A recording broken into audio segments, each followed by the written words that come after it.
Aqui nosso troféu de participação no Festival do Grêmio. Seus livros, tá? Não.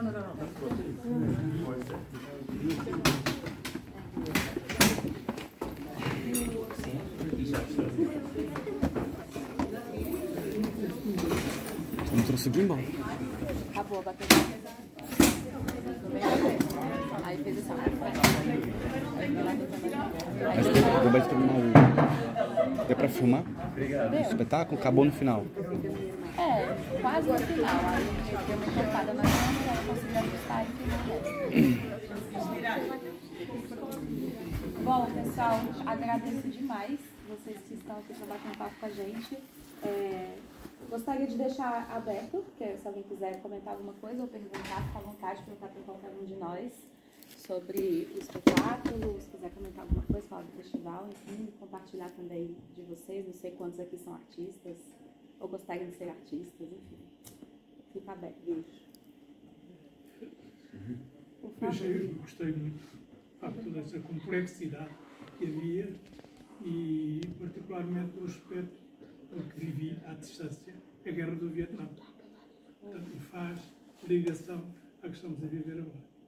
Penso que a do Vietnã foi mais violenta do que esta que está a acontecer, porque nós condenamos evidentemente, e toda a gente condena, só que a guerra do Vietnã foi diferente. Havia muita gente a condenar, mas havia muitos pacifistas de agora, que na altura se viavam para o lado. Os problemas que vocês apresentaram aqui são, de facto, não dá para pensar, não só sobre a guerra, mas sobre toda a complexidade que vocês aqui apresentaram de uma maneira que eu gostei muito. Obrigado. Bom, muito obrigada, fico feliz. É até interessante falar isso, porque o berço de todas essas manifestações que mudaram o mundo em 68 começaram aqui na Europa, de certa forma. Apesar de... Trouxemos até alguns estudos de que tinham, por exemplo, aconteceram algumas coisas no Brasil antes de maio de 68 também, mas a grande revolução começou daqui, né? E, coincidentemente, estamos aqui apresentando uma peça onde está acontecendo em Paris uma manifestação enorme, e o contexto da guerra na Ucrânia também, e é muito interessante como apresentar esse espetáculo com o contexto histórico, vivendo tudo que a gente está vivendo, faz só crer que o movimento histórico ele é cíclico. Então, nós estamos voltando novamente a lugares que não é tarde demais para voltar a falar sobre o que já vivemos. No caso, eu não vivi porque, mas historicamente vivemos, o senhor acabou de dizer, compartilhando aqui, e eu estou tendo, infelizmente, a experiência de estar vivendo coisas também similares. Então, eu costumo dizer que o espetáculo ele é muito mais do que falar sobre o amor, mas de fato falar sobre revolução e equilíbrio e paz. Assim. Então, no mundo onde o amor ele não precisa ser defendido, talvez seja um mundo que a gente não precisa estar vivendo guerras novamente. Assim. Se alguém quiser perguntar alguma coisa. Olá, boa noite. Parabéns.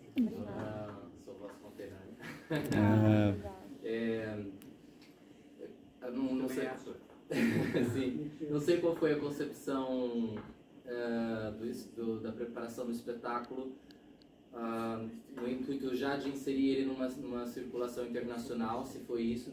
Mas, independente, quando vocês abordam a temática LGBTQIA+, como foi para vocês a preparação para a circulação internacional, né, tendo em vista que vocês já se apresentaram no Brasil e conhecem a realidade da comunidade LGBTQIA+, lá, como foi trazer essa temática aqui, se vocês entenderam o contexto dessa temática em Portugal, um país extremamente conservador, e se vocês estudaram isso antes para trazer, não a título de impedimento, vamos ou não, dependendo do resultado deste estudo, mas se vocês fizeram essa pesquisa, se vocês fizeram esse mergulho para entender essa temática aqui e ao mesmo tempo servir até de estudo e de bagagem para comparação e análise daquilo que nós, como população LGBTQIA+, no meu caso, no Brasil e conheço. Como que vocês, alguém pode pontuar? eu como, além de autor do espetáculo e tal, eu também como produtor, assim, no sentido de organizar essa nossa estadia aqui, da circulação, eu tinha uma certa preocupação de entender como abordar, de fato, a temática e não transparecer um certo descuidado enfim, com as realidades distintas. Então, eu tenho alguns amigos que vivem em Portugal, amigos também, LGBTQIA+, e eu tive uma conversa com eles para entender qual era a dinâmica. E todos eles foram unânimes em dizer que não há muitos projetos voltados, os espetáculos teatrais voltados para a temática. Então, achei um pouco isso interessante de se abordar, visto que no Brasil a gente tem, pelo menos assim, eu passei um bom tempo em São Paulo, está tendo um excesso de espetáculos agora. As pessoas estão tendo mais acesso a esse tipo de espetáculo que fala sobre a temática. Mas mesmo assim, eu vejo um certo descuidado lá no nosso país, por exemplo, que é falar de uma maneira... abordar só pela sexualização da coisa. E visto que a sociedade, de certa forma, já busca o olhar do gay, ou enfim, do LGBTQ+, com esse olhar do lascivo, do pejorativo, do lugar que é só sexual, eu tenho muito cuidado também, e eu tentei trazer também um pouco esse cuidado para cá, para mostrar que não é um espetáculo sobre o amor entre dois homens, é de fato sobre o sentimento em si. Então, uma vez que eu falo sobre o sentimento em si, independente de qualquer país, eu acredito que a base de tudo é o cuidado, é o carinho, é o afeto. Então, eu comecei a pensar nesse sentido, de abordar a temática em qualquer país que nós fôssemos, de fato, com... Sim, não, pode terminar. Não, com esse contexto afetuoso, mas sabendo que aqui também a gente poderia enfrentar um certo bloqueio. Confesso que na nossa primeira apresentação em Sintra, a gente tinha uma plateia de pessoas de uns 40 anos para cima, que pra gente é diferente lá. Lá a gente estava fazendo um público mais jovem. E aí a gente teve um retorno que foi surpreendente em Sintra. Era um festival também. E quando acabou a peça, quando a gente teve aquele retorno, eu fiquei assustado até, porque eu achava que ia ter um pouco mais de bloqueio, justamente pela temática. Como diretora do espetáculo, desde o início, quando o Rafa me convidou, a gente trabalha nesse projeto desde abril do ano passado. A gente fez uma leitura dramática, como parte da programação do teatro que era a nossa casa em Brasília, a Casa dos Quatro, que tem uma longa trajetória, já foi premiado, já recebeu até condecoração do governo do Distrito Federal, por ser um teatro, uma casa muito atuante para a temática. Né? Atualmente, inclusive, eles estão desenvolvendo uma nova edição de um trabalho que eu considero precioso, porque o diretor da casa ele está fazendo um trabalho com pessoas de baixíssima renda, pessoas que vivem praticamente no lixão, em Brasília, e que são LGBT. Então, sofrem com preconceitos pela pobreza, sofrem com preconceitos por serem LGBT, enfim, sofrem o auge do preconceito. E ainda em comunidades muito pobres em que a religião mais conservadora ela é mais forte. Então, pessoas que realmente, literalmente, são apedrejadas. O teatro onde eles trabalhavam era apedrejado durante os ensaios porque as pessoas tinham esse nível de preconceito. E quando o Rafa me convidou para dirigir, eu tive muito cuidado, porque eu não queria banalizar a imagem da comunidade LGBT justamente nesse sentido, exatamente o que o Rafa falou. Eu não queria que... Eu acho que já temos, no Brasil tem bastante conteúdo sobre essa temática, e também me incomoda um pouco, ainda mais eu que não sou LGBT, eu pegar um poder, entre aspas, de direção e usar isso para tornar banal e para dizer que gays são gays e gostam só de, sabe assim, sexualizar. Eu, como mulher, não gosto de ser sexualizada. Não gosto que digam que eu consegui algo na minha vida porque eu uso saia, porque o fulano tem interesse sexual em mim. Não gosto. Então, eu também não quero isso. Por que eu vou usar isso, a minha fala, a minha visão como diretora, para tornar banal uma causa que é fundamental? Então, assim, eu como mulher, se eu tivesse nascido há 100 anos atrás, eu não ia poder escolher com quem eu ia me casar, provavelmente. E sequer não poderia me divorciar se eu tivesse insatisfeita. Então, alguém brincou de guerrear. por mim lá atrás e hoje eu tenho acesso, hoje eu estou aqui comandando um time de homens e com um homenzinho na barriga. Então eu só posso fazer isso porque mulheres lá atrás fizeram um trabalho muito árduo para mim. E eu, como mulher, eu sei o que é sofrer com uma opressão de uma estrutura que está toda jogando contra. Então, quando o Rafa me chamou para dirigir, eu fiquei com medo de... assim, eu tive um extra cuidado, um cuidado absurdo de pensar, bom, eu preciso... Qual é a mensagem que a gente vai passar? Claro que eu acho que o sexo, ele não tem que ser motivo de problema para ninguém. Ele é bem-vindo. Imagina, todo mundo faz. Não tem por que a gente, né, tornar isso algo imoral. Não é imoral. Mas também não queria que fosse usado para tornar algo, dizer assim, que é uma pauta banal, que é rasa. Enfim, lá no Brasil a gente sempre teve muito a figura, até um pouco tempo atrás, do gay como o homem de saia, o homem imitando a mulher. Enfim, sempre uma figura de fazer piada, uma figura engraçada, que teve o seu lugar, teve o seu momento. Mas eu queria justamente trazer sensibilidade, trazer até uma sensualidade, mas sem forçar a barra.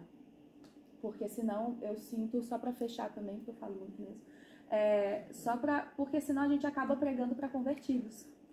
Então não adianta eu fazer um espetáculo que talvez eu traga umas imagens muito fortes e que não vão passar a barreira. E eu só vou conversar com quem já pensa igual a mim, com quem já concorda com a mensagem que a gente tem para dizer. E eu não quero. Para mim, o que me interessa, o que eu falo sempre para os meninos se a gente fizer uma temporada e uma pessoa sair do teatro pensando, poxa, caramba, e eu tratando meu filho mal porque ele é gay. Poxa, né? Não precisa. Ou então, se alguém sair e falar assim, cara, deixa eu falar com meu amigo, deixa eu ver como é que ele tá. Se ele tá precisando de ajuda com alguma coisa, enfim. Ou se alguém que é LGBT sair do espetáculo e falar, putz, alguém pensou em mim, alguém se importa, a gente como grupo ganhou. Então, e sim, só para fechar, a gente faz sempre, o Vini tem uns arquivos com vários dados sobre isso, né? E infelizmente, como em Portugal, no Brasil também a gente passou anos muito conservadores, com um presidente que diariamente falava coisas absurdas, que de tão absurdas ficou normal, as pessoas ficaram dormentes, passaram a tratar como normal ele falar barbaridades do tipo, preferia ter um filho morto do que um filho gay, ou filho gay é falta de porrada, e por aí vai, né? Ele disse que teve 4 filhos, na 5ª vez ele deu uma fraquejada, nasceu uma mulher, e coisas do tipo que ele dizia diariamente. Não sei se responde a pergunta. Você ia falar alguma coisa, não ia? Eu lembrei. Sim, vocês utilizaram então, você é o autor, né? Vocês utilizaram então o amor. Acho que o texto foi muito feliz trabalhar 2 temáticas, né? A temática da revolução, e nós bem sabemos dessa convergência de Portugal e Brasil. Os 2 países viveram tempos sombrios né, de censura. E você soube muito bem, o texto foi muito feliz em encaminhar com essas 2 temáticas, e a questão LGBTQIA+. E trazer o amor como elo, né? O amor como forma. Acho que, como ela disse, esses 4 anos que nós vivenciamos no Brasil, a tua história se tornaria ainda mais munição para o ódio daquela parte, né? Porque aí sim seria o grande problema, né? Utilizar o amor para trazer essa temática. Mas, enfim, parabéns, estou muito feliz com o texto para trazer essas 2 realidades aí, da revolução e ao mesmo tempo da comunidade. Obrigado. É interessante você tocar num ponto do ódio, porque quando a gente faz um anúncio pago, por exemplo, na nossa peça, aí vai para o Facebook alguns comentários. Quando eu faço um anúncio pago, a gente sempre tenta colocar assim, esse anúncio tem que chegar em pessoas que têm interesse pela temática gay, amor, tal, não sei o quê. E aí, de repente, a gente começa a receber uma enxurrada de comentários de Deus está vindo, Deus me livre, Deus isso. Aí começam a colocar a religião num lugar ali, que eu me questiono, se esse anúncio chegou até essa pessoa, é porque de alguma maneira ali, essa coisa maluca da internet levou até eles porque essas pessoas têm interesse. E aí também vai muito lugar de falar sobre o preconceito, que também está relacionado a muitas vezes um sentimento que ele é incubado, que ele é enrustido. E que também, eu confesso para você que eu tenho um pouco de preocupação com esse tipo de pessoa. Que é a pessoa que vive como meu personagem. Ah, que falam que não é gay, mas está lá vivendo uma revolução interna, uma guerra interna. Mas essas pessoas, elas se não forem trabalhadas, se não forem escutadas, elas viram provavelmente os agressores. E aí a gente começa a ter uma sociedade que eu não tenho que me preocupar só com quem está tentando ser livre, mas com quem está tentando não ser livre. Então, eu acho que o texto ele também fala sobre esse outro universo, sobre esse outro lado, das pessoas que não conseguem ter força para lutar contra, mas sim num lugar de lutar contra o que ela vê como um elo de reflexo, de mostrar quem ela é, o que ela deseja, enfim. E que apesar de eu ter falado da questão do amor, o amor ele leva tudo. O amor leva ao sexo, o amor leva, enfim, e assim vai. Não que eu seja pudica, como digamos no Brasil, assim, de não mostrar que o gay tem que ser visto também como quem se ama. A gente é bombardeado diariamente com esse universo do mundo hollywoodiano, da novela, que é o homem que vê a mulher e imagens sensuais. E aí, de repente, eu vejo quando passa uma coisa relacionada a dois homens, pronto. Aí a sociedade vira falando que estão pregando com as crianças, para as crianças aceitarem coisas e eu não consigo entender. Então, enfim, é uma questão de uma hipocrisia que eu também tenho um certo cuidado de lidar com esse lugar também da sexualização da coisa. Bom, e para... Não sei se para abrir ou para fechar, mas tem uma coisa que a gente... que surgiu em outros debates e que eu acho que é importante, assim, falar das revoluções e a gente vê que, bom, nós somos de uma geração que não viu, por exemplo, a guerra do Vietnã, mas estamos vendo uma guerra na Ucrânia, eu vi a guerra do Kosovo na TV, eu vi tantos conflitos na Palestina, e a gente viu, por exemplo, a retomada do Talibã no Afeganistão e como isso devastou os poucos direitos conquistados lá pelas mulheres, quem dirá pela comunidade LGBT, que já não tinha direitos lá e que agora, imagina, né? Muita gente saiu desesperada do país quando o Talibã voltou. E eu acho que falar de um tempo passado nos dá um espelho de como esse tempo passado ele não é tão passado assim. E aí, até uma frase que eu usei lá em Sintra, que eu venho repetindo desde então, para a gente voltar atrás, para a gente retroceder, é só dormir. É só parar de lutar, é só parar de marcar nosso lugar, nosso território. Então, a revolução, né, como é representada pelo Eliot na peça, ela não pode dormir, porque se a gente dorme, a gente acorda com direito a menos no dia seguinte. Quantas mulheres que hoje não podem dirigir, ler, ir para a escola? Malala, que é uma grande, né, um Nobel da Paz, ela se tornou um Nobel da Paz porque ela queria ir para a escola. Ela queria aprender a ler, fazer medicina, fazer ciência, política. Ela queria estudar, uma coisa tão básica para nós, né? E hoje tantas meninas aqui em Portugal, que saco, não quero ir para a escola.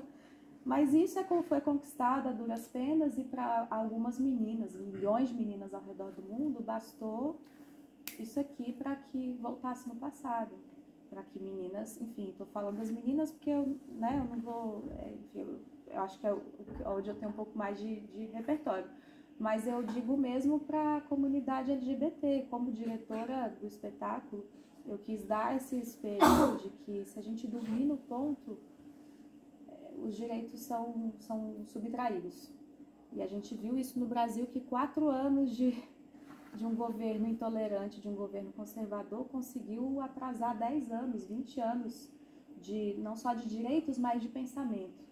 E pensamento e paradigma leva muito tempo para mudar. Então, assim, ao nível de o nosso Supremo Tribunal dizer que os cartórios tinham obrigação de reconhecer e fazer o registro de casamento civil entre pessoas do mesmo sexo, e tabeliões Brasil afora se recusarem a fazer, desrespeitando uma ordem do Supremo Tribunal. tamanho nível de intolerância, as pessoas se recusarem a cumprir a lei, a cumprir uma ordem judicial por preconceito. Então, a gente eu gosto muito do espetáculo porque falar de revoluções da década de 60 parece algo do passado, mas não é.